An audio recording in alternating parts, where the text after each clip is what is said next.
أعوذ بالله من الشيطان الرجيم بسم الله الرحمن الرحيم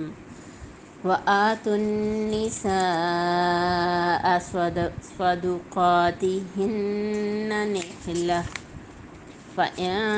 طبن لكم عن شيء منه نفسا فكلوه هنيئا مريئا صدق اللہ العظیم۔ اللہ کے نام سے جو رحمان اور رحیم ہے۔ سورۃ النساء کی آیت نمبر 4 آج زیر مطالعہ ہوگی۔ اللہ تعالیٰ فرماتے ہیں کہ وَآتُوا النِّسَاءَ اور دے دیا کرو نساء عورتوں کو صدقاتہن ان کا مہر نحلہ بن مانگے یا خوشی خوشی فَإِن طِبْنَ لَكُمْ پھر اگر وہ چھوڑ دیں لکم تمہارے لیے عن شیئن کچھ حصہ منہ اس میں سے کچھ چھوڑ دیں نفساً خود ہی از خود اپنے دل سے فَكُلُوهُ تو کھاؤ ہنیئا مریئا سازگار خوشگوار طریقے سے۔ ابھی جو ہم نے الفاظ پڑھے ہیں ان میں نحلہ کا جو لفظ ہے اور صدقاتہن کا لفظ جو ہے وہ ہے کہ خوشی سے سچے دل سے صدق سے ہے یہ لفظ۔ انشاءاللہ آج ہم اس کو تفصیل سے دیکھتے ہیں کیونکہ اس کا تعلق مہر کے لیے اللہ تعالیٰ نے یہ لفظ استعمال کیا نا، تو ہم یہاں مہر کا لفظ نہیں آیا بلکہ صدقہ کا لفظ آیا، تو ہم اس کو دیکھتے ہیں ابھی۔ ہاں آپ یہاں پہ نحلہ کو دیکھ لیں۔ نحلتن کا مطلب ہے خوش دلی کے ساتھ، اس کا مطلب بھی خوش دلی ہے، اور لغت میں اس کا ایک مطلب بن مانگے بھی لکھا ہوا ہے، یعنی وہ مانگے بھی نہیں، ان کی طرف سے کوئی اس کا مطالبہ نہ کیا جائے مگر پھر بھی دے دو۔ پھر اگر وہ خوشی سے چھوڑ دیں، طبنا اگر وہ خوشی سے چھوڑ دیں، یہ طیب سے ہے، طیبن سے ہے اصل میں یہ لفظ، اور ماضی جمع غائب مؤنث ہے، یعنی وہ خوش ہوں، ان کو بھلا معلوم ہو، وہ اس پر ایک خوشی محسوس کریں کہ وہ مہر کا کچھ حصہ جو ہے وہ چھوڑ دیں نفساً خود ہی فَكُلُوهُ تو اسے کھاؤ ہنیئا خوشی سے مریئا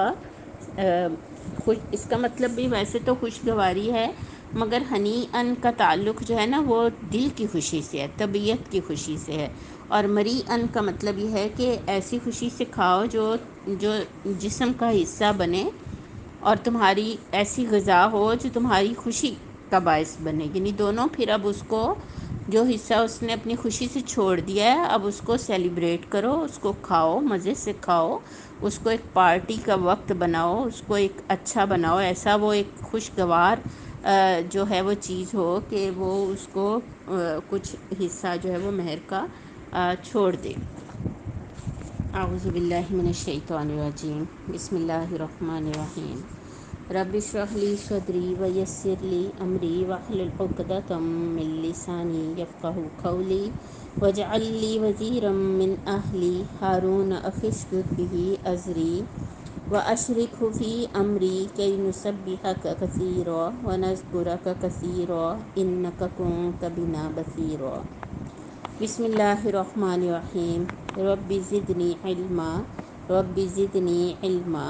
رب زدنی علما۔ اللہ سے خاص دعا ہے کہ اللہ تعالی ہمیں دین کے احکامات کو سمجھتے ہوئے عدل اور توازن عطا فرمائے، اور ہماری رائے کو مطابق قرآن بنائے۔ جو کچھ ہم پڑھیں، جو کچھ ہم آگے بیان کریں، اللہ تعالیٰ اسے بالکل وہی بات ہو، وہی سوچ ہو، وہی منشا ہو جو ہمارا رب ہم سے چاہتا ہے۔ آج کے اس کلاس میں ہم صرف ایک آیت کا مطالعہ کریں گے جو مہر سے متعلق ہے، اور ایک چیز کی میں وضاحت کر دوں کہ ابھی تک یتامہ کی بات آ رہی ہے، اور یہ دراصل یتامہ ہی کے ذیل میں تعدد ازواج کی بات ہوئی تھی، اور اس آیہ مبارکہ میں جو ہے وہ تعدد ازواج کی بات ہوئی، حکم دیا گیا کہ 2 2 3 3 4 4 جو ہیں وہ شادیاں کر لو، اور ابھی اس میں 2 موضوعات جو تھے، ایک عدل اور ایک جو لونڈیوں کی بات آئی کہ اگر آزاد عورتیں نہ ملیں تو پھر ان لونڈیوں سے او ما ملکت ایمانکم، یہ دو جو ٹاپک تھے کہ خف تم اللہ تعدلوا، اور دوسرا تھا او ما ملکت ایمانکم کہ وہ ایمانکم کہ وہ تمہاری لونڈیاں، یہ دو موضوعات خود پورا ایک موضوع ہیں۔ تو میں ایک وضاحت کر دوں یہاں پر کہ پچھلی کلاسوں میں ہم نے تعدد ازواج کو 2 کلاسز کے اندر ہم نے پڑھنے اور سمجھنے کی کوشش کی ہے ایک کلاس کے اندر، لیکن ان 2 چیزوں کو میں نے ابھی چھیڑا نہیں ہے کیونکہ ان کے بارے میں ابھی آگے چل کے بات آئے گی۔ تو جہاں پہ عدل کے حوالے سے مزید حکم آئے گا انشاءاللہ العزیز، ہم اس کو وہاں پہ مزید سمجھیں گے۔ تو کیونکہ میری پچھلی کلاس سن کے کئی لوگوں نے کہا کہ آپ تو دوسری شادیاں کرا کے رہی تھی، تو بات میری نہیں تھی، بات تو اللہ اور اس کے احکامات اور اس کے دین کی بات تھی۔ تو اور ایسا بھی نہیں ہوتا نا کہ ہم ایک آیت کو پڑھ کے قرآن مجید کی پورا جو نظام ہے اس کی سمجھ ہم حاصل کر سکیں، ٹھیک ہے۔ تو ایک تو پچھلی کلاس میں مقصد یہ تھا کہ ہم اپنے ذہنوں میں ہمارے جو تنگی ہے بحیثیت عورت، اور ہم تمام جو اسلام ہے اور جو پوری دنیا ہے نا بس اس کو عورت کی نظر سے دیکھنا چاہتی ہیں، تو ہمیں بہرحال جب ہمیں اللہ تعالیٰ کے احکامات کو سمجھنا ہے تو ہمیں اپنی حیثیت سے بالا تر ہو کر اس کو سمجھنے کی کوشش کرنی ہے۔ تو آج کی جو کلاس ہے ہم اس کے اندر صرف ایک موضوع کور کر رہے ہیں، مہر کی تاکید کیا ہے،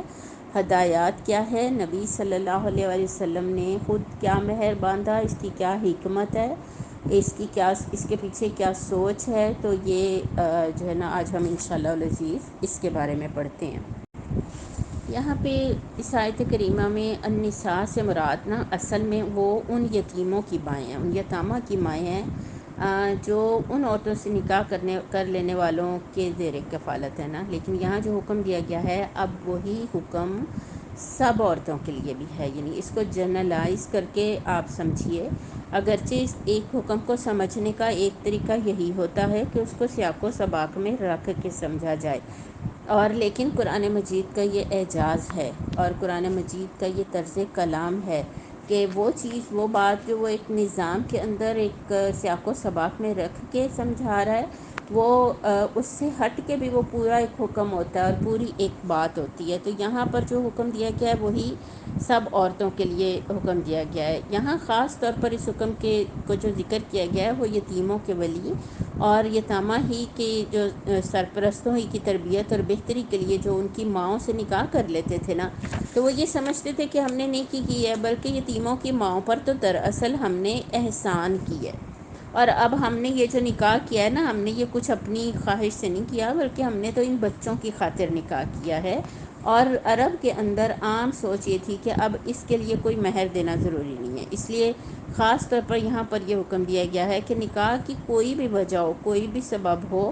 نکاح کا جو تحقق ہے نا، اس کا جو حق ہونا ہے وہ مہر کے بغیر نہیں ہوگا، اور اس کی ادائیگی بہر صورت واجب ہے۔ اور پھر یہ بھی اللہ تعالیٰ نے یہاں پہ فرما دیا کہ نہ صرف یہ کہ تم ان کو مہر ادا کرو بلکہ خوش دلی سے ادا کرو، اور اللہ کا حکم سمجھ کر دل کی خوشی سے حکم کی تعمیل کرنے کی کوشش کرو۔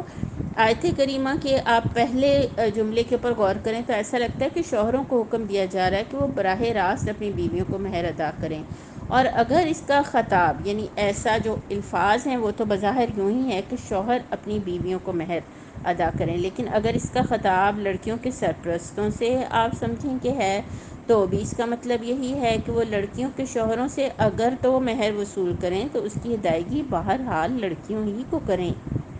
ان بیویوں ہی کو کریں، اور اسے اپنے پاس نہ رکھیں، اور وہ اس مہر کی رقم کے حقدار بھی تو نہیں ہے نا، وہ رقم بھی تو اس دلہن کی ہے جس کو وہ بیاہ کے لایا ہے، تو وہ اس کی اجازت کے بغیر کچھ بھی اس میں سے نہ تصرف کر سکتے ہیں، استعمال کر سکتے ہیں، نہ اس کو ادھر ادھر کر سکتے ہیں۔ چونکہ اب آپ دیکھیں کہ ساتھ اللہ تعالیٰ نے یہ بھی کہہ دیا کہ خوش دلی سے ادا کریں، اور اس طرح ادا نہ کریں کہ بیوی یہ سمجھے کہ اگر میں نے اب یہ مان لیا کہ مہر مجھے دیا تو اب شوہر بھی میرا مجھ سے ناراض بھی ہوگا کہ تم نے مہر کیوں مانگا، تو مجھے جو ہے نا وہ اسے اچھے سلوک کی توقع کرنی ہے، اور مہر کا مجھے نہیں سوچنا اور مہر کو مجھے قبول نہیں کرنا. اور کئی عورتیں جو ہوتی ہیں یہ آج بھی ایسا ہی ہے اور اس وقت بھی ایسا ہی ہوگا انشاءاللہ. سارے طرز عمل ہی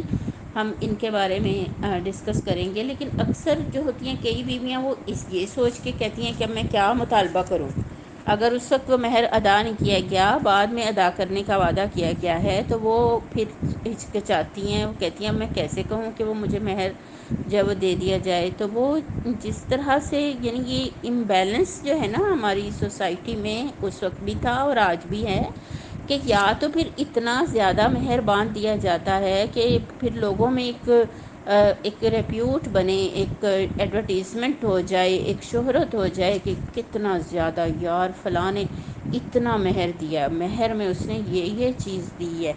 تو آج ہمیں یہ سمجھنا ہے کہ یہ مہر ایک ایسی چیز نہیں ہے کہ جو باندھ لی گئی اور بس جہاں ادا کی گئی تو وہاں بھی ایک ناگواری کے ساتھ ادا کی گئی اور گھر کا ماحول ایسا بنا دیا جائے کہ بیوی جو ہے وہ مہر کی بات ہی نہ کر سکے اور بالکل یعنی اس کو ایک بغیرتی سمجھا جائے. تو یہ ہمارے گھروں کے اندر نا ایک اس کے بارے میں ایک عجیب و غریب رویے جو بالکل دین اسلام کے فہم اور مزاج کے مطابق نہیں ہے وہ اس طرح سے پائے جاتے ہیں. اور پھر اللہ تعالیٰ نے فرمایا کہ فَإِن طِبْنَ لَكُمْ عَن شَيْءٍ مِّنْهُ، یعنی یہ کہ اب مہر ادا کرو. اور جو لوگ یہ سمجھتے ہیں کہ ادا کرنا تو ٹھیک ہے ضروری ہے لیکن بیوی کو منو لوں گا اور وہ بعد میں معاف کر دے، تو کہنے کو تو معاف کروا لیا جاتا ہے لیکن حقیقت میں وہ ایک طرح کی زبردستی ہے عورت کے ساتھ. شوہر یا اس کے والدین نہایت سنجیدگی سے جس میں آئندہ آنے والے جو اس کے مستقبل کے مسائل ہوتے ہیں نا وہ سوچ کے تو بڑی سنجیدگی سے کہتے ہیں کہ دیکھو تم مہر معاف کر دو، ہم اس کے اب ادا کرنے کے متحمل نہیں ہیں. اور کبھی وہ نرم لہجہ اختیار کرتا ہے تو اور اچھی طرح لڑکی جو ہے وہ ایک آپ کہہ لیں ایموشنل بلیک میلنگ میں آ جاتی ہے کہ اب مجھے کہا جا رہا ہے کہ چھوڑ دو، معاف کر دو. اور پھر وہ بیچاری ڈرتے ڈرتے اپنے مستقبل کے بارے میں سوچتے سوچتے تو بالآخر وہ کہہ دیتی ہے کہ ٹھیک ہے معاف کر دیا. اور لیکن میں آپ کو بتاؤں شریعت میں اس طرح کی معافی کا کوئی صورت قابل اعتبار نہیں ہے. اور ہم نے تو ایسے لوگوں کو دیکھا ہے کہ شادی ہو گئی، زندگی گزر گئی اور جب ہو گئے 30-35 سال ہو جاتے ہیں شادیوں کو اور بیویوں کے قدم جم جاتے ہیں، اولادیں ہو جاتی ہیں، اولادیں جوان ہو جاتی ہیں، تو وہ اس وقت یہ کہتی ہیں کہ میں نے تو معاف نہیں کرنا تھا، میں نے تو ساری زندگی وہ میرا حق تھا اور میں نے تو وہ معاف نہیں کرنا تھا، لیکن اب انہوں نے مجھے کہا اتنا اور مجھے بار بار کہا اور مجھے بھی اس وقت یہ ہوتا تھا کہ ناراض نہ ہو جائیں اور گھر کے اندر کوئی ایسی جو ہے وہ بات نہ ہو جائے، تو یہ سوچ کر تو میں نے اس کو معاف کر دیا. تو شریعت جو ہے نا اس ایسی معافی کو معافی نہیں سمجھتی. اس لیے میں آپ کو بتاؤں بڑے بڑے علماء کا ایک فتویٰ اس کے اوپر موجود ہے کہ مہر کی معافی کیسے ہوگی کہ وہ اپنی خوشی سے کچھ معاف کر دے. اس کی معافی کی صورت یہ ہوگی کہ اگر اس کو مہر دے دیا جائے، اس کو اس کا مالک بنا دیا جائے اور پھر اگر وہ اپنی خوشی سے بغیر کسی دباؤ کے واپس کر دے تو سمجھا جائے گا کہ اس نے بطیب نفس، ٹھیک ہے، اور ہم نے پڑھا تھا نا نہلا کے بن مانگے اس کو ادا کر دے کہ رقم واپس کر دیے تو شوہر کے لیے اسے لے لینے میں کوئی حرج نہیں ہے. مولانا مودودی سید ابوالعلا نے اس کے حاشیے میں یہ لکھا ہے کہ حضرت عمر اور قاضی شریح آپ کو پتہ ہے کہ حضرت عمر رضی اللہ تعالیٰ عنہ کے دور میں جو عدالتی نظام انہوں نے بنایا تھا اس کی چیف جسٹس تھے. تو ان کا فیصلہ یہ ہے کہ اگر کسی عورت نے اپنے شوہر کو پورا مہر یا اس کا کوئی حصہ معاف کر دیا ہو اور بعد میں وہ اس کا پھر مطالبہ کرے تو شوہر اس کے ادا کرنے پر مجبور ہو جائے گا، کیونکہ اس کا مطالبہ کرنا یہ معنی رکھتا ہے کہ وہ اپنی خوشی سے مہر یا کوئی حصہ چھوڑنا نہیں چاہتی تھی. تو یہاں پہ مہر کے لیے جو لفظ استعمال ہوا ہے وہ ہے صدقات، اور صدقات جمع ہے صدقہ کی اور صداق کی جمع ہے. اور صدقہ آپ کو پتہ ہے ہمارے ہاں عام طور پر خیرات کے لیے استعمال ہوتا ہے. یہاں پہ جو ہے نا وہ صاد اور دال کی فتح کے ساتھ یعنی اوپر پیش آئی ہے، صاد کے اوپر زبر ہے اور دال کی فتح کے ساتھ اللہ یہ لفظ آیا، یعنی مہر کو صداق اور صدقہ اس لیے کہتے ہیں کہ یہ ایک تفسیر کے اندر میں پڑھ رہی ہوں، اس کے اندر یہ لکھا ہوا ہے کہ اس کے مادے میں سچ کے معنی موجود ہیں، اور مہر سے چونکہ شوہر کا اپنی بیوی کی طرف سچا میلان ثابت ہوتا ہے، اس لیے اس مناسبت سے مہر کو مصداق کہا ہے، صداق کہا ہے۔ اندازہ فرمائیں کہ جس چیز سے شوہر کو یعنی مال سے شوہر کو خود کو بہت محبت ہوتی ہے نا، لیکن وہ سچے دل سے وہ اس مال کو اپنی بیوی کو دیتا ہے، اور جسے اللہ تعالیٰ صدقات کہہ رہا ہے۔ ہمارے آپ معاشرے کے آپ ٹرینڈز دیکھیے کہ اسی چیز کے بارے میں سب سے زیادہ تصورات غلط ہمارے معاشرے میں پائے جاتے ہیں۔ اچھا، اس کے اندر آخر میں پھر لفظ ہنی ام مریء بھی آئے ہیں، تو یہ دونوں لفظ بھی جو ہے نا یہ فعیل ان کے وزن پر ہیں، ہنی ان مری ان۔ تو لغت میں اس چیز کو کہتے ہیں ہنی ان جو کسی مشقت اور تکلیف کے بغیر حاصل ہو جائے، بغیر مانگے حاصل ہو جائے، اور جب یہ کھانے کے ساتھ اس کا ریلیشن ہے تو یہ مریء بن جائے گا، تو اس کا مطلب ہو جائے گا اچھا کھانا، خوشگوار طعام۔ یعنی جیسے میں نے پہلے کہا کہ ہم اس کھانے اس پیسے کو جو وہ اپنی خوشی سے چھوڑ رہی ہے اس کو دونوں مل کے کچھ دعوت کا سما بنا لیں، کچھ سیلیبریٹ کر لیں، اس کو کوئی مل کے کھائیں پئیں اور ایک دوسرے کی محبت کو اس کے اندر اس کو انجوائے کریں۔ تو حضرت شاہ عبد القادر صاحب نے اس کا ترجمہ کیا ہوا ہے رچتا بچتا، یعنی ایسا مال جو خوشگوار ہو، اور مولانا تھانوی نے اس کا ترجمہ لکھا ہوا ہے کہ ایسا مال جو خوشگوار ہے۔ اب مختصر ہم یہ دیکھ لیتے ہیں کہ دو لفظ اللہ تعالیٰ نے جو استعمال کیے ہیں قرآن مجید میں، دوسری جگہ پہ اس کے لیے لفظ اجورہن کا بھی استعمال ہوا ہے، اجور، اور صدقہ کو ابھی آپ نے سمجھ لیا کہ ایسا مال جو شوہر اپنے دل کی خوشی سے ایک صحیح محبت کے ساتھ جو ہے وہ اور دل کی پوری رضامندی کے ساتھ اپنی بیوی کو ادا کرے، اور یہی وجہ ہے کہ مہر کا تعلق اس کے سارے جو قواعد و ضوابط ہیں اس کا تعلق اس مرد کے ساتھ ہیں جو دولہا ہے، اس کے مرد کے ساتھ ہے کہ اس کا فائنینشیل سٹیٹس کیا ہے، وہ کتنا مہر ادا کر سکتا ہے، اور تو وہ اپنی اس حیثیت کے مطابق اس کو طے کیا جائے۔ ابھی ہم دیکھتے ہیں کہ نبی کریم صلی اللہ علیہ وسلم کے دور میں یہ کتنا اور کیسے کیسے اس کا کیا طریقہ کار رہا، کیونکہ کمتر سے شروع ہوا تو ایک صورت ہی حفظ کرا دو، اور لوہے کے چھلے سے لے کر شروع ہوا، اور پھر زیادہ مہر کے بارے میں بھی ہمیں پتہ چلتا ہے۔ لیکن یہ لفظ جو ہے نا، یہ لفظ بھی اور دوسرا لفظ اجور جو ہے اس کو بھی میں نے پڑھا اور سمجھنے کی میں نے کوشش کی ہے کہ اجر کا لفظی ترجمہ ہمارے ہاں یہ معاوضے کے معنی میں لیا جاتا ہے، اور یورپ نے بھی جو اس کے اوپر ایک بہت گھٹیا مہم عورت کے حوالے سے چلا دی، اور اس لفظ سے ایک غلط معنی لے کے تو بالکل اس کی سینس ہی بالکل الٹ کر دی گئی۔ تو عورت کی کسی خدمت کا یہ معاوضہ نہیں ہے، لغت میں اس کے کئی مطلب ہیں، اجر کا مطلب لغت میں کئی ہیں کہ یہ یعنی اللہ تعالیٰ کے لیے اگر ہم کوئی عمل کریں اور اللہ تعالیٰ ہمیں اس عمل کا بدلہ دیں تو یہ اجر ہے نا، لیکن اللہ تعالیٰ صاحب اختیار ہے، وہ کوئی بدلہ نہ بھی دے تب بھی ہمیں اس کی عبادت کرنی ہے، تب بھی ہمیں اس کی بندگی کرنی ہے۔ تو پھر اللہ تعالیٰ اپنی شان اور اپنی اس کے مطابق انسان کو جو چیز دیتا ہے تو اس کی حیثیت ایک تحفے کسی بن جاتی ہے۔ اسی طرح مرد کو اللہ تعالیٰ نے مال کا مالک بنایا ہے نا، تو وہ جو کچھ بھی دے گا وہ ایک تحفہ ہوگا اس کی بیوی کے لیے، وہ اس کی اس دل کی پوری خوشگواری کے ساتھ دے گا۔ یہی وجہ ہے کہ نکاح کے موقع پر اس کو باندھ لیا جاتا ہے، اور خطبہ نکاح کو اگر آپ پڑھیں تو اس کے اندر یہ آیت بھی پڑھی جاتی ہے، وَقُولُوا قَوْلًا سَدِیدًا، کہ سیدھی سچی بات کرو، صحیح درست بات کرو، یعنی نکاح کا موقع ہے، کوئی جھوٹ لگی لپٹی نہ رکھو، کوئی ڈرامہ نہ کرو، کوئی فاؤل پلے اس وقت مت کرو، کوئی ایسا نہیں کرو، بلکہ صحیح بات کرو،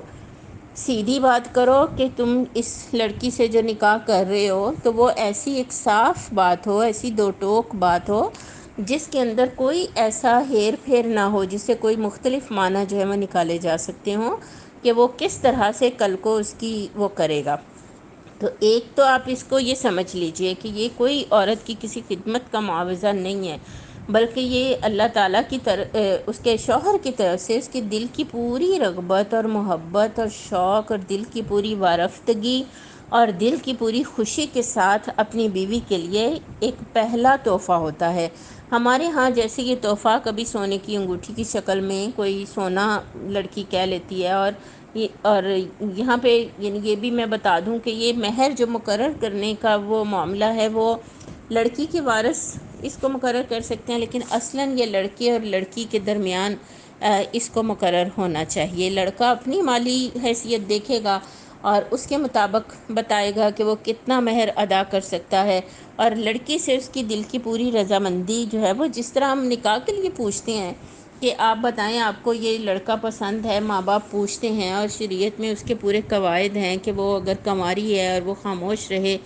تو اس کی اس خاموشی کو ہی تسلیم کر لیا جائے، لیکن اگر وہ شادی شدہ ہے، سیبہ ہے، کنواری ہے یا مطلقہ ہے یا بیوہ ہے تو مگر وہ کھلے الفاظ میں بتائے کہ اسے اس مرد کے ساتھ نکاح کرنا قبول ہے تو پھر اس کا نکاح کر دیا جائے گا۔ اسی طرح مہر کے بارے میں بھی لڑکی سے، عورت سے پوچھا جانا چاہیے کہ کیا اس کو اتنا مہر قبول ہے۔ عام طور پر مولوی حضرات بیٹھ گئے ہوتے ہیں، نکاح خواں بیٹھ گئے ہوتے ہیں، لڑکی اور لڑکے کے بڑے بیٹھ گئے ہوتے ہیں اور وہ بڑے آپس میں طے کر لیتے ہیں کہ کتنا مہر مقرر کر لیا گیا ہے، اور دلہن سے عام طور پر پوچھا ہی نہیں جاتا، اور اس کو بیچاری کو بعض اوقات 5,000 کا نوٹ وہیں پہ ابا میاں ہاتھ میں پکڑا دیتے ہیں کہ لو بھائی یہ تمہارا مہر ہے، اور وہ دل میں سوچتی ہے 5,000۔ وہ ایک مطلب اپنے سٹیٹس کے لحاظ سے ٹھیک ہے، چلو کسی کے ایک حیثیت کے اندر وہ 5,000 بھی ٹھیک ہی ہوگا، کیونکہ ہر طرح کی روایتیں تو موجود ہیں نا،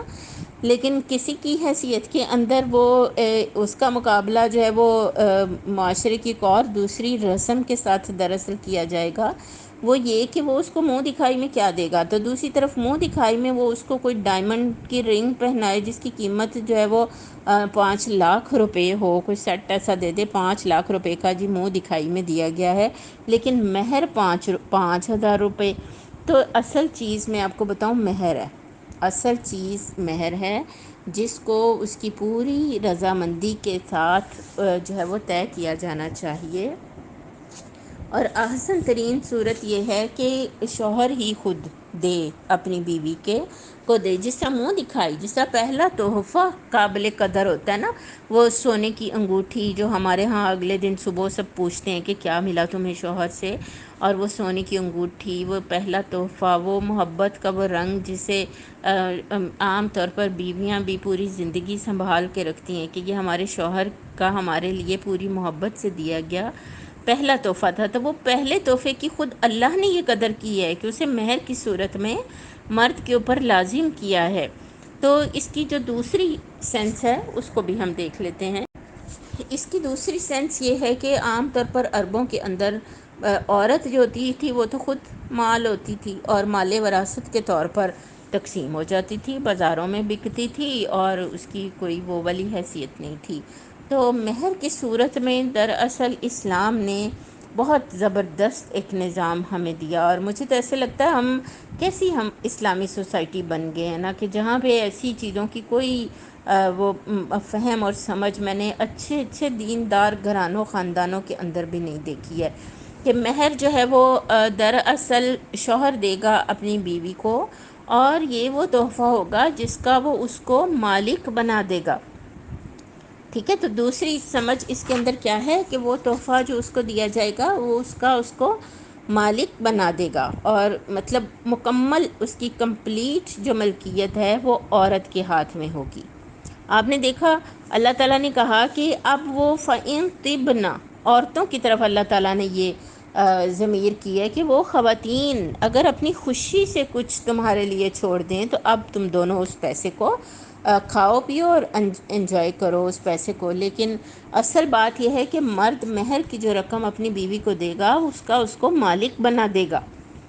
اتنا خوبصورت دین اللہ تعالیٰ نے ہمیں دیا ہے کہ وہ اپنے دل میں بھی یہ خیال نہیں لائے گا کہ یہ جو 5,000، یہ جو 5 لاکھ، یہ جو 50,000، یہ جو 2 لاکھ میں نے تمہیں مہر میں دیے ہیں، یا یہ جو میں نے سونے کا سیٹ تمہیں دیا ہے یہ تمہارے مہر کی رقم ہے، اور تم اب اس کو جو چاہے کرو۔ اب آپ دیکھیں، اب چاہے وہ کسی مدرسے کو دے دے، جا کے خیرات کر دے وہ 5 لاکھ روپیہ، وہ چاہے تو وہ 5 لاکھ کے اپنے لیے کوئی انویسٹمنٹ کر دے کہیں پر، وہ چاہے تو وہ اسے بینک میں رکھ لے اور اپنے لیے اپنی مرضی سے اپنی سہولت سے کبھی کوئی جوتا خرید لے، کبھی کوئی کپڑا خرید لے، اور اپنی مرضی کے ساتھ، بالکل اپنی مرضی کے ساتھ اس کو استعمال کرے۔ یہ خوبصورت حق عورت کو نے آپ کو بتایا، یہ اللہ نے دیا، اسلام نے دیا۔ یہ حق اسلام سے پہلے عورت کو حاصل نہیں تھا، یہ اللہ رب العزت نے ہمیں پیارے نبی صلی اللہ علیہ وسلم کی شریعت کی روشنی میں یہ حق ہم عورتوں کو دیا۔ اور دراصل یہ نا مرد کی پہلی وہ ٹریننگ ہوتی ہے کہ یہ اب عورت جو جسے تم نکاح کر کے اپنے گھر میں لے آئے ہو، اب اس کا نفقہ، اب اس کی ساری جو فائنینشیل اس کی نیڈز ہیں وہ ساری پوری کرنا دراصل اب تمہاری ذمہ داری ہے۔ ہمارے ہاں کیا ہوتا ہے عام طور پر، ہمارا جو پوری سوسائٹی کا نظام ہے وہ اس قدر بگڑ چکا ہے کہ لڑکے پڑھتے پڑھتے ہی 24-25 سال کے ہو جاتے ہیں، اور پھر سیٹل ہوتے انہیں اور 28-30 سال کی ان کی عمر ہو جاتی ہے، اور 30 سال 28 سال 30 سال کی عمروں میں عام طور پر لڑکوں کی آج کل شادیاں ہو رہی ہیں، اور وہ شادی پہ ابھی اتنے تو سیٹ ہوئے نہیں ہوتے کہ وہ ان کا پورا اپنا ایک سیٹ اپ ہو الگ سے۔ دراصل وہ جس لڑکی کو بیاہ کے لاتے ہیں وہ اس کو ایک جوائنٹ فیملی سسٹم میں بیاہ کے لاتے ہیں، جہاں کے اخراجات پہلے سے ہی والد کے ذمہ ہوتے ہیں، کھانا پینا مشترک، اور وہ بہت ساری چیزیں ایسی کہ گھر کے اندر وہ سب چل رہا ہوتا ہے، اور لڑکوں کو اس چیز کی عادت نہیں ہوتی، ان کو یہ پتہ نہیں ہوتا، اور نہ اس چیز کا مزاج بنایا جاتا ہے، نہ اس کی تربیت کی جاتی ہے کہ وہ جس عورت کو بیاہ کے اپنے گھر میں لائے ہیں۔ اب یہ بات میں کہوں گی تو مجھے امید ہے کہ اپنے اپنے گھروں میں آپ سب کے آپ حکمت اور دانائی کے ساتھ اپنی زندگیوں کو دیکھیں گی، اللہ کے دین کو آئندہ نافذ کریں، اپنی گھروں کی زندگیوں کو آپ نے خراب نہیں کرنا ہے۔ میرا صرف بات کرنے کا مقصد یہ ہے کہ وہ اس چیز کے عادی نہیں ہوتے کہ مہینے کا وہ اس کو 50,000 اس کے ہاتھ میں رکھیں گے کہ یہ گھر کے خرچ کے لیے، یہ بجلی کا بل، یہ بچوں کی فیس، یہ، لیکن اس میں سے 1,000 یہ کہہ کے اس کو نہیں دیتے کہ یہ تمہارا ہے، اسے تم اپنے پاس رکھ لو، اسے تمہارا کچھ کھانے کو دل چاہے، تم نے کہیں باہر آنا جانا ہو، تمہاری کوئی ضرورت ہو تو یہ پیسے تمہارے ہیں۔ اور میں نے تو بہت زندگیاں دیکھیں، اور بہت میں نے اس کے اوپر ریسرچ کی، مرد کو اس کی بہت کم مردوں کو اس کی عادت ہوتی ہے، اور جہاں پہ مردوں کو اس کی عادت ہوتی ہے وہاں ان کی بیویاں وہ اس کو تھوڑا مال پکڑائیں، 100 روپیہ پکڑائیں کہ یہ تمہارا ہے، اور پلٹ کے اس کو نہ کہیں کہ تمہارے پاس تو اتنے پیسے تھے، پلٹ کے اس کو نہ کہیں کہ اب تمہاری گھر کی وہ فلاں ضرورت آ پڑی، یہ بزنس میں سلمپ آ گیا، یہ میں جاب لیس ہو گیا، یہ بچوں کا فلاں اخراجات آ گئے، تو وہ ہیں نا تمہارے بینک میں پڑے تمہارے پیسے، تو وہ پلٹ کے اپنی بیوی کو اس کی ملکیت میں جو پیسے ہیں وہ ان کا اس کو یاد نہ دلائیں، اور ایک باوقار اور گریسفل انسان بن کر تو اپنی بیوی کو اس کا وہ رائٹ دے کے گزاریں۔ تو میں نے دیکھا کہ وہاں بیویاں نہ صرف یہ کہ اپنا سارا مال لٹا دیتی ہیں، خود سب نکال کے اب اپنے اس شوہر کے قدم کے ساتھ قدم ملا کر آگے بڑھتی ہیں، اور سب کچھ خرچ بھی کر دیتی ہیں۔ تو دیکھیں جو کچھ ہمارے شوہروں نے کیا، اگر تو آپ کو لگتا ہے کہ جو مہر ہمیں دیا گیا ہم اس پہ آج بھی راضی نہیں ہیں، اور وہ بہت ہی تھوڑا تھا، اور اب ہم مطلب وہ تو اب ہو چکا نا، یا کچھ اگر معاف کرا لیا گیا ہے اور اصل میں آپ معاف نہیں کرنا چاہتی تھیں، تو اب آپ اس کو دوبارہ اس کا مطالبہ کر سکتی ہیں۔ ایک صورت یہ ہے، اور دوسری صورت یہ ہے کہ اسے دل سے معاف کر دیں، اب معاف کر دیں، ٹھیک ہے، تاکہ گھر کا ماحول بھی پرسکون رہے اور اللہ تعالیٰ کے آگے بھی آپ سرخرو ہو سکیں۔ لیکن اگر آپ مانگ لیتی ہیں تو انشاءاللہ آپ کی سرخروئی میں پھر بھی کوئی فرق نہیں آئے گا، لیکن آگے اب جب ہم سب کی اولادیں ہوں، بیٹے ہوں، بھائی ہوں، اور جہاں جہاں ہم یہ بات کر سکیں، اپنا معاملہ رکھ سکیں، اور اللہ کے دین کے عدل اور توازن کو نافذ کر سکیں، یعنی چاہے لڑکی کے وارث اس کے والد یا اس کے بڑے بھائی یا چچا کوئی بھی اس مہر کی رقم کو طے کروائیں دلہا کے ساتھ، اور امانتاً اسے لے کے بہرحال لڑکی کو ادا کریں، اور بہرحال جو یہ منہ دکھائی کی رسم ہے نا، اس کو بھی میں سمجھتی ہوں کہ مہر کی صورت میں ہی اس کو بھی امپلیمنٹ کیا جانا چاہیے۔ تو مجھے یقین ہے کہ یہ جو اللہ تعالیٰ کا حکم ہے ایک، اور نبی صلی اللہ علیہ وسلم کی سنت ہے، یہ پوری طرح سے جب ہوگی نا تو جو ازواجی خاندان بنے گا اس کے اندر اللہ تعالیٰ بہت خیر، بہت برکت عطا فرمائیں گے۔ اب سوال یہ ہے کہ حق مہر ہونا کتنا چاہیے؟ تو ہمیں اس معاملے میں نبی کریم صلی اللہ علیہ وسلم کی سنت کو دیکھنا ہے۔ چنانچہ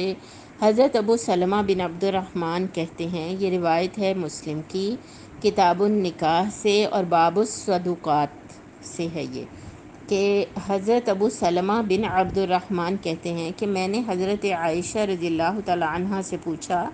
کہ رسول اللہ صلی اللہ علیہ وسلم کا مہر کتنا تھا؟ تو انہوں نے کہا کہ 12 اوقیہ چاندی اور نصف۔ پھر حضرت عائشہ نے مجھ سے پوچھا، جانتے ہو یہ نصف کیا ہے؟ میں نے کہا نہیں۔ تو کہنے لگی، نصف سے مراد نصف ہے، اور یہ کل 12.5 اوقیہ چاندی یا 500 درہم ہوئے۔ رسول اللہ صلی اللہ علیہ وسلم کا اپنی بیویوں کے لیے یہی حق مہر تھا۔ اسی سلسلے میں دوسری روایت اس طرح ہے کہ حضرت ابو الجحفا کہتے ہیں، اور یہ روایت ترمذی کی ہے کتاب النکاح میں سے، اور وہ کہتے ہیں کہ ایک دفعہ حضرت عمر بن خطاب نے اپنے خطبہ کے دوران لوگوں سے کہا کہ دیکھو، عورتوں کے حق مہر بڑھ چڑھ کر نہ باندھا کرو، کیونکہ اگر مہر بڑھانا دنیا میں کسی عزت کی بات ہوتی یا اللہ کے ہاں تقوی کی بات ہوتی تو نبی صلی اللہ علیہ وسلم اس کے سب سے زیادہ حقدار تھے، اور میں نہیں جانتا کہ رسول اللہ صلی اللہ علیہ وسلم نے اپنی کسی بیوی کا یا اپنی کسی بیٹی کا حق مہر 12 اوقیہ چاندی سے زیادہ باندھا ہو۔ تو اب ان دونوں روایات میں سے مسلم میں حضرت عائشہ والی حدیث کے مطابق 12.5 اوقیہ چاندی، اور تو یعنی 1 اوقیہ جو ہے وہ 40 درہم، یا 500 درہم والی روایت کو ہم ترجیح دیں تو درہم چاندی کا ایک سکہ تھا اس وقت، جس کا وزن جو ہے وہ آدھا تولہ تقریباً، یعنی 4 ماشے چاندی بنتا تھا۔ تو اس حساب سے دیکھیں تو یہ آج کل کے حساب سے پھر جو ریٹ ہے اس وقت، اس کی قیمت جو ہے وہ چاندی کی، اس حساب سے اس کو نکالا جائے گا، اس کا ایسٹیمیٹ کیا جائے گا۔ تو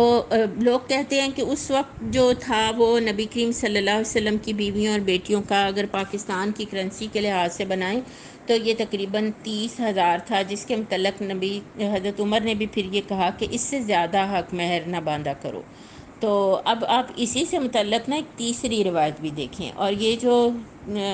جو تیسری روایت ہے اس میں حضرت عمر رضی اللہ تعالیٰ عنہ لوگوں سے خطاب فرما رہے تھے تو ایک عورت پکار اٹھی، کیونکہ یہ بات عورتوں کے حقوق سے تعلق رکھتی تھی نا، تو جب انہوں نے یہ بات کہی تو تیسری روایت میں یہ اضافہ ہے کہ تم یہ پابندی کیسے لگا سکتے ہو جبکہ اللہ تعالیٰ نے خود فرما دیا ہے وَإِنْ آتَيْتُمْ إِحْدَاهُنَّ قِنْطَارًا،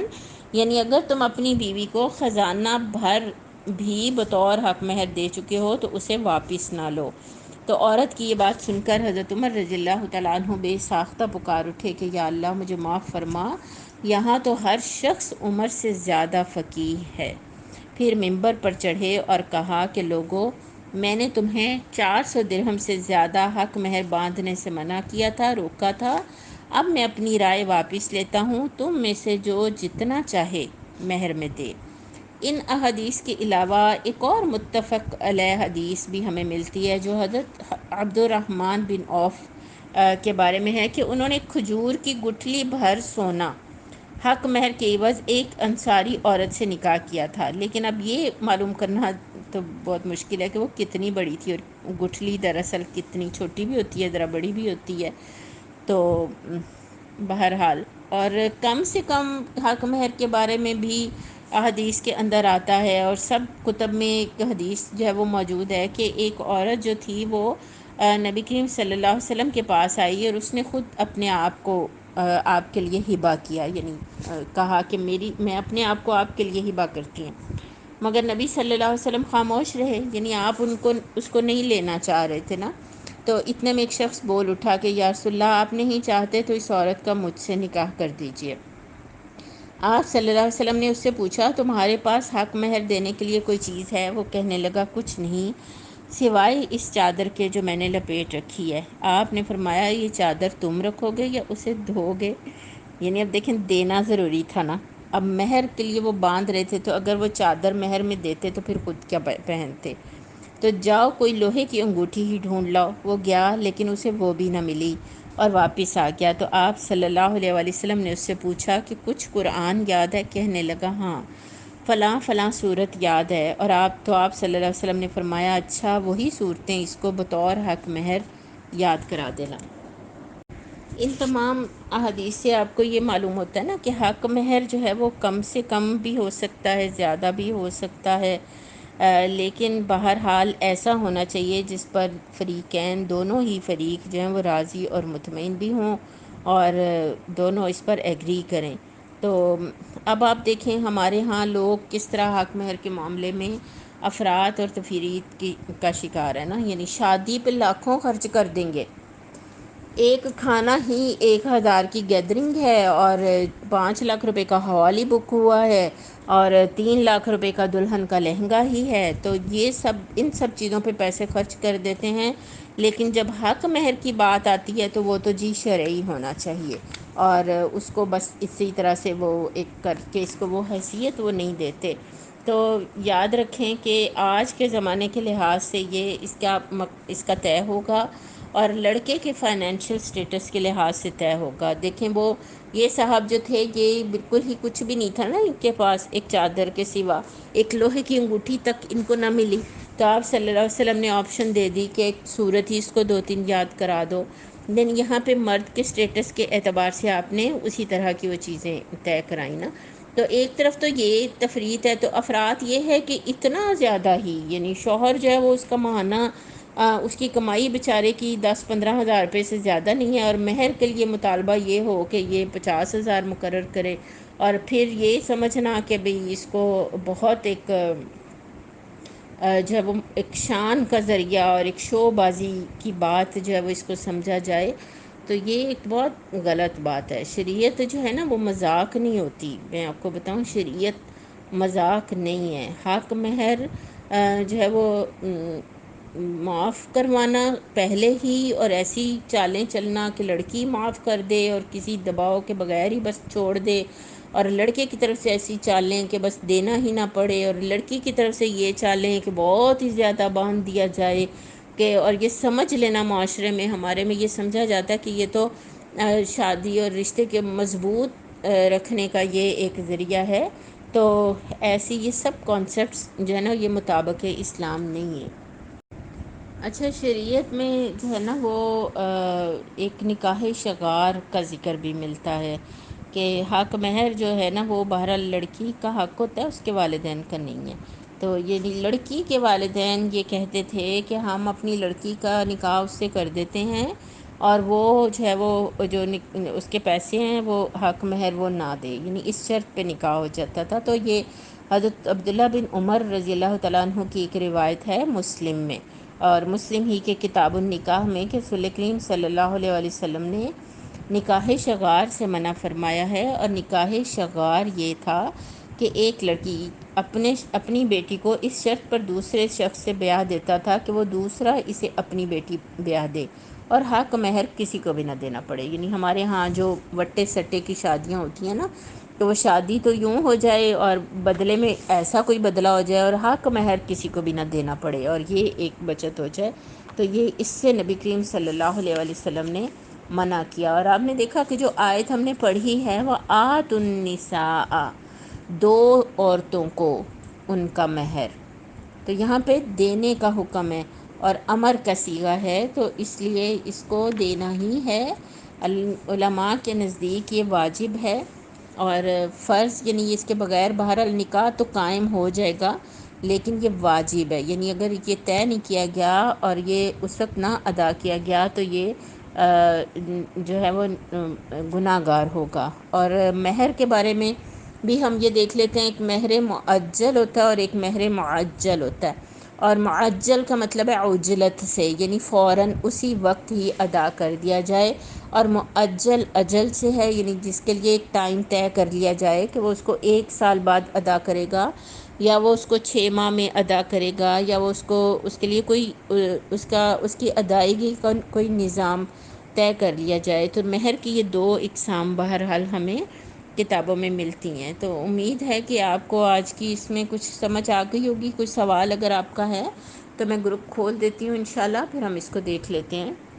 سبحانک اللہم و بحمدک، نشہد ان لا الہ الا انت، نستغفرک و نتوب الیک۔